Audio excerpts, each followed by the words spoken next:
What Druski just did at the BET Awards proves the industry has officially brought him in. This year's show has to be one of the most blatant and obvious productions yet. The networks were pretty open with what they were doing. Today we're breaking it all down, from the true meaning of T.I.'s King of the South performance to Druski's onstage antics, which went way too far. By the end of this video, you will see exactly what the BET Awards were trying to tell us.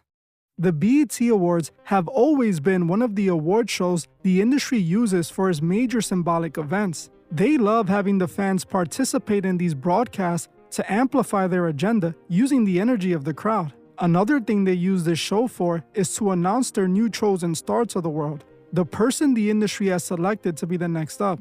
This year's award was no different, as this is exactly what we saw.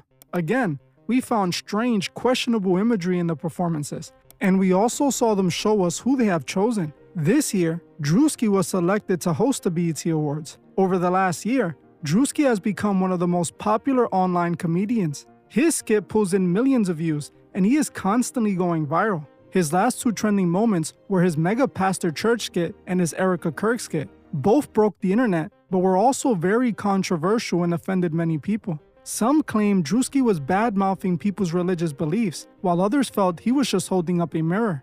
I actually covered that skit, and I agree that Druski was just imitating the biggest figures in the prosperity gospel. I felt that people were honestly mad at the wrong person. While Druski was joking on these pastors, he was only able to do it because of their actions. While I defended the skit for that purpose, I cannot defend what he did at the BET Awards. There is something about doing that skit during the BET Awards that feels so wrong to me, especially when you consider the rest of the show's imagery. While Druski was hosting the show, he was also performing his skits in between. He had a few funny moments, like when he parodied Jay-Z's Roots freestyle from earlier this year. He popped out with an afro wig and glasses and looked like a chubby Jay-Z. It was spot on. He also did his Could Have Been Records live during the show, which people found funny. All of this was expected, but what felt wrong was that he started the show with the Mega Church skit.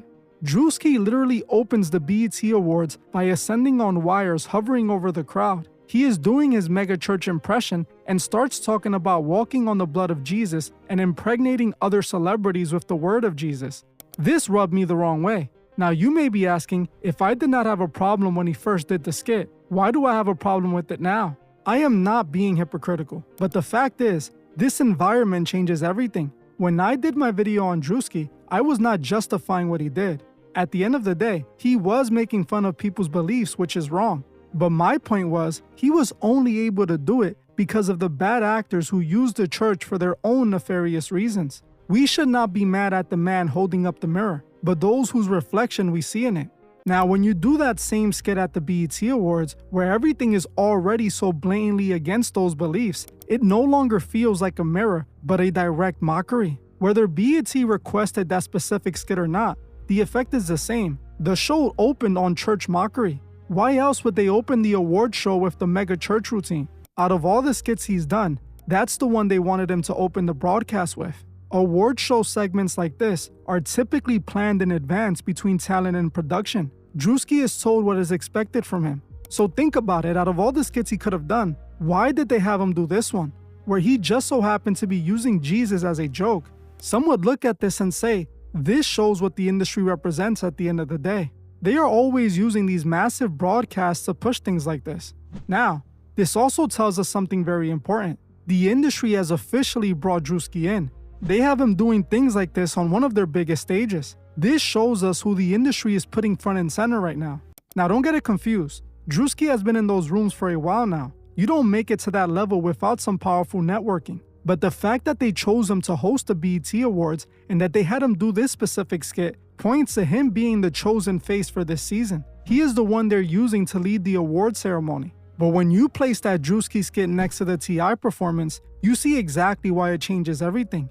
Once again, we see the same visual symbolic tropes that have become expected from these award shows, like dark red lighting with flames and very specific visual imagery. To an average person who doesn't really examine the themes on display, they see a grand performance by a South hip-hop legend.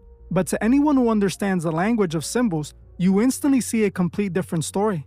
The set was called the King of the South performance. T.I. performed some of his biggest hits while his son made a guest appearance. But, just like always, we can spot certain imagery that tells us something else entirely. First, let's talk about the symbolism of the king and the crown. The crown and the entire king label ties back to King Solomon.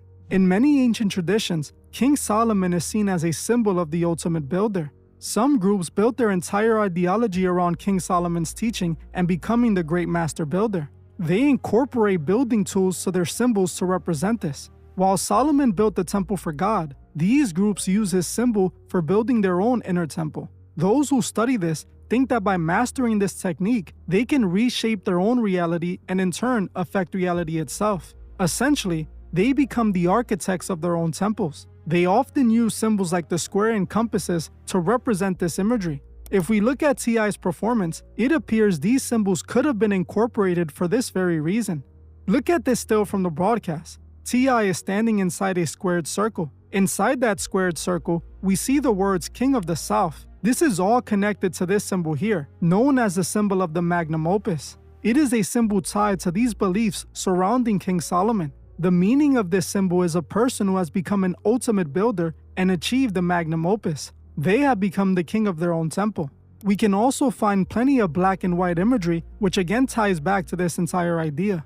Look at how they show T.I. He is performing in the middle of a glowing circle that is on the floor. When you combine all that imagery together, you cannot unsee it. Now, if you pay attention to the stage at this very moment, you can see they incorporated similar imagery into the set design. Pay attention, because the imagery tells the story openly. We have T.I. sitting in the middle of the squared circle.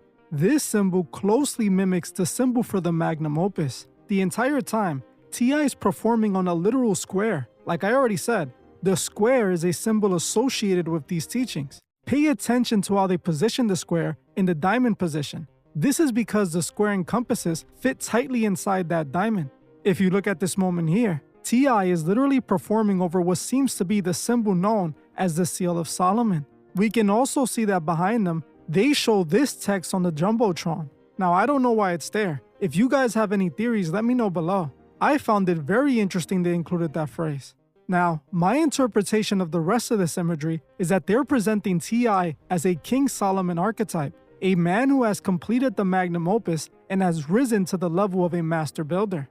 It can be interpreted as a man who built his own temple following these teachings. That is exactly why they have him coming down on the crown down to the square. Why he performs on the symbol that represents the magnum opus. I think it's quite telling that BET used this specific imagery during his performance. You might argue that they could have been using this imagery for another reason. The crown can simply represent that he is the king of the South. T.I. has always referred to himself as the king, so that could definitely be true. But that same imagery also has a secondary symbolic meaning. Considering the observable influence the esoteric has had on the industries, to me, it is easy to believe they use these symbols for more than one meaning. The average person sees only the surface level understanding. It is a crown and he is a king, while others who understand the deeper meaning see a grand magnum opus transformation. You tell me, why else use this imagery?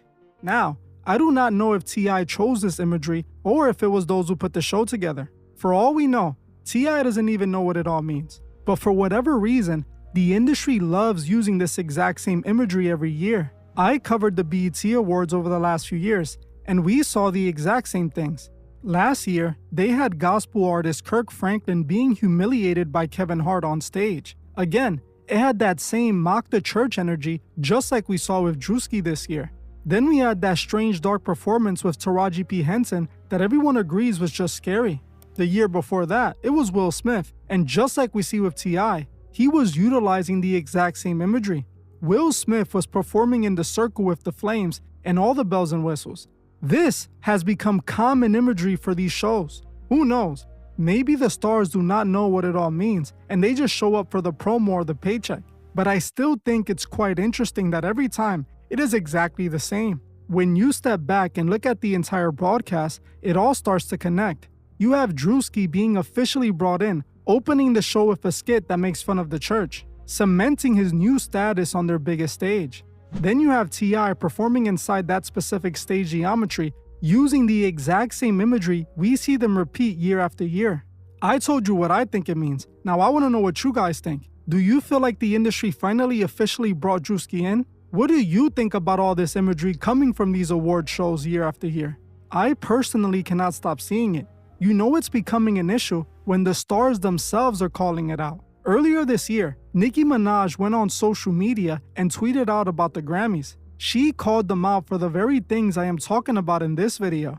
If you saw the Grammys, then you know she was kinda right. From Justin Bieber showing up in his boxers, to CeeLo Green dressed like this, to a bunch of other highly questionable imagery, Nicki doesn't seem that crazy.